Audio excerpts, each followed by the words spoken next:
With all of the rain that we've been getting in California, we have so much mud. And look at what I have to drive. That's right, it's the Hummer EV SUV. But here's the bummer, you guys. GMC isn't gonna let me drive it. I know, they say it's too muddy and they don't want to mess up the course. Me, Emme Hall, not getting muddy. Oh, it's killing me. But listen, I will get to drive it on the pavement, so don't worry, I will get some driving impressions for you. So stay tuned, because we've got a lot of cool action coming up just for you. If you want to see some videos of where I actually do get to drive a vehicle off-road, be sure to like and subscribe. And if you want to sell your SUV, go on over to edmunds.com/sellmycar.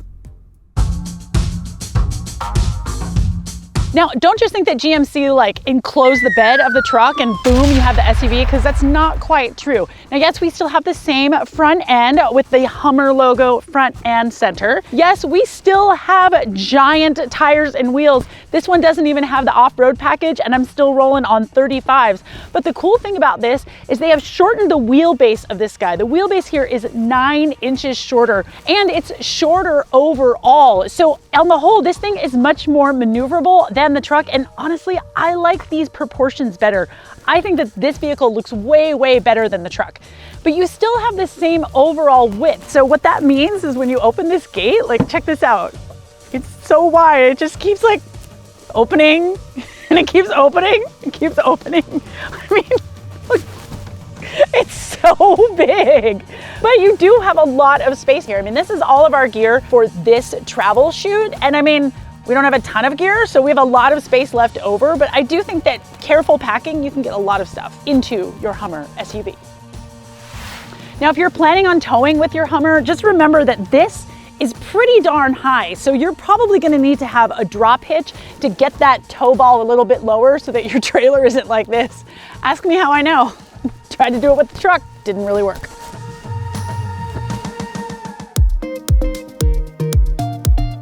So the interior of the Hummer, I mean, it's a pretty nice place to be as long as you like this like gray, green color. But what's really cool are the graphics that GMC has incorporated here into this really large center infotainment system, as well as on the digital gauge cluster. So check this out. When I go like into my driving modes, you get these great animations. I mean, my mode, right? That's super cool. But I love the off-road, like you're like off-roading on Mars. I just love it. Everything's really clear and really, really crisp. You can tell they spent a lot of money here, and I think it is money well spent.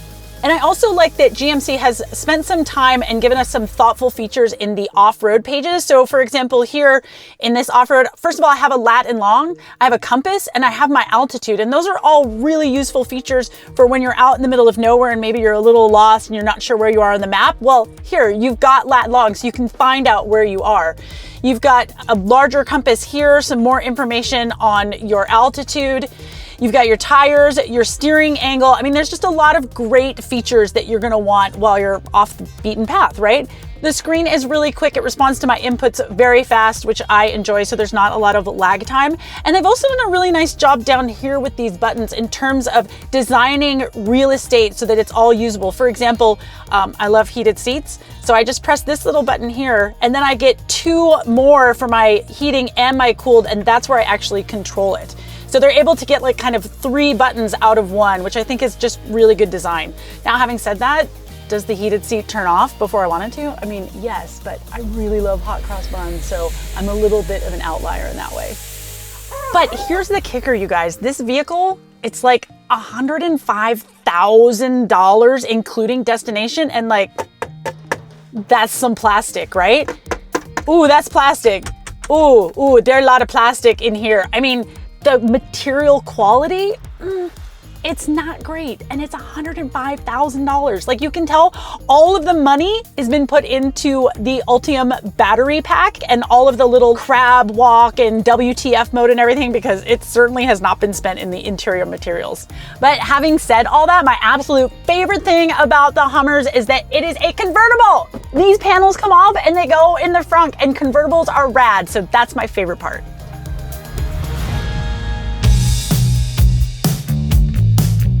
So you see that person driving that SUV right there? Yeah, it's not me. Oh! Like I said, GMC decided that it was way too much mud for mere mortals. I mean, it's not like I've wheeled vehicles through worse, but hey, not my call.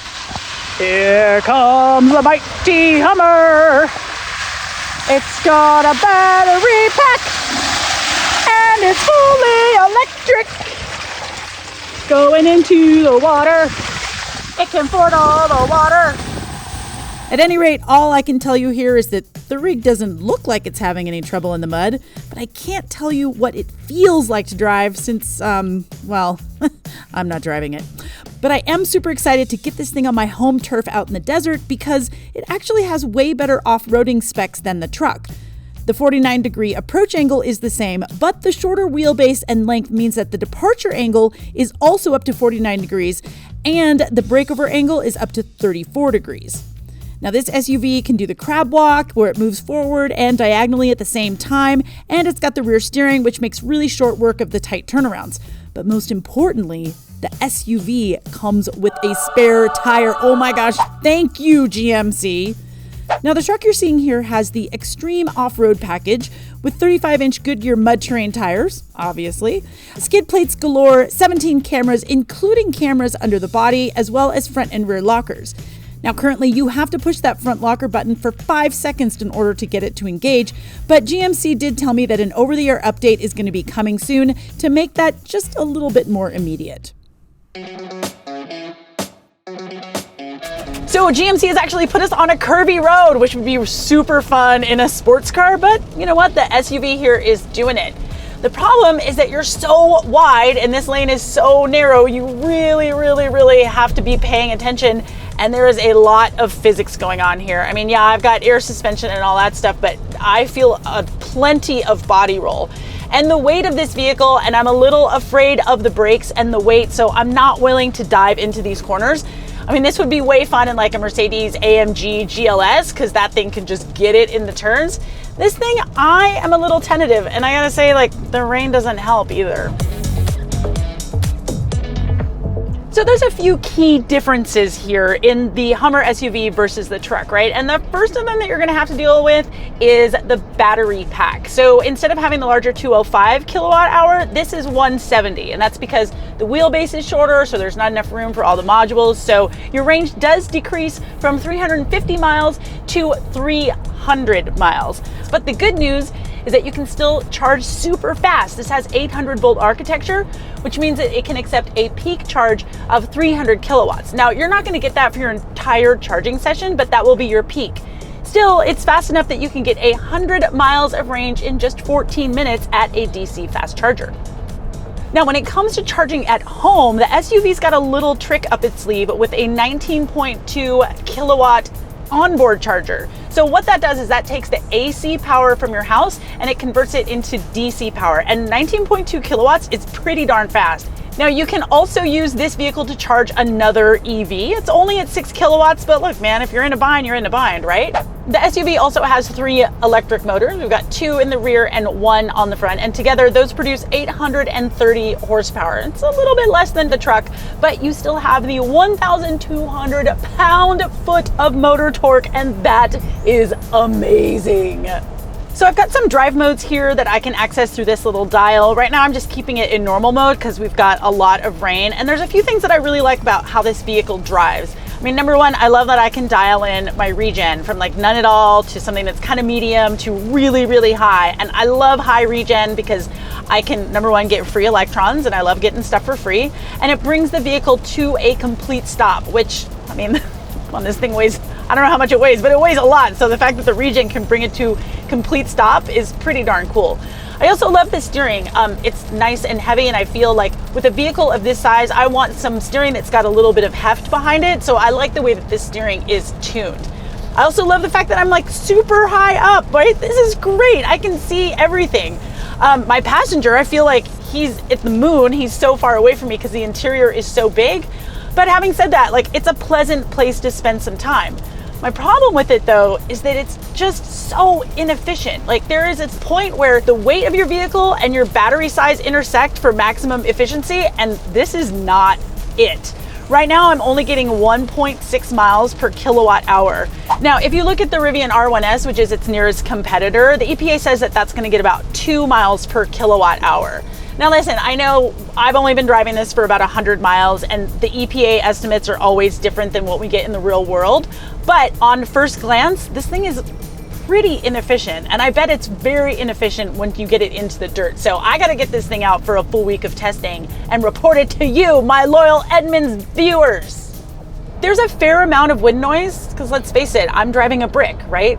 It's gonna be impossible to make that wind noise go away. It's just not gonna happen. There's a thing called physics and dynamics, and it is what it is.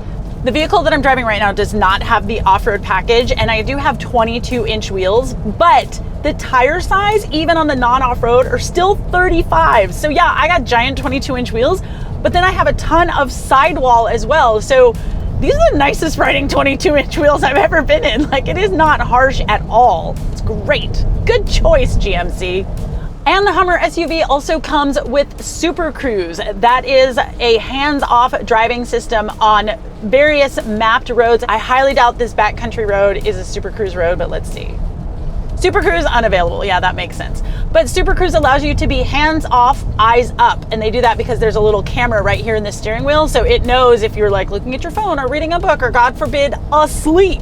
It's really handy, especially when you're in really, really heavy stop and go traffic, to just kind of let the vehicle take control while you are still paying attention. Because remember, there are no self-driving cars on the market today. There are only assisted driving cars. Okay, now you guys didn't think that I was gonna not do Watts to Freedom, right? It's WTF!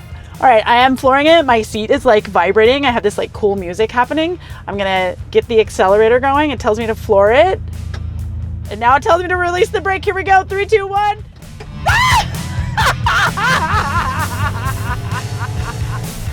Oh, sorry, that was a lot of braking. Ooh, though, nice. Because this thing is super heavy, and I was like, it's not gonna break, but it did. Oh my gosh. Can I do it again? I wanna do it again. Let's do it again. Well, I feel two ways about today.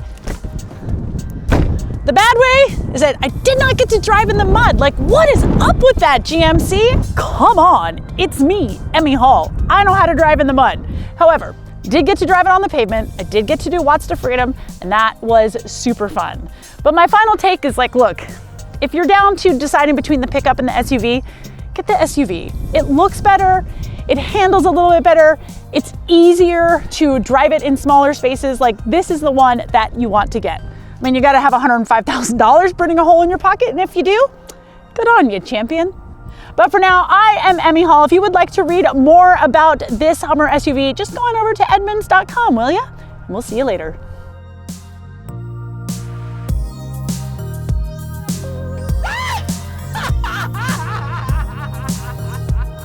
Oh, it's killing me.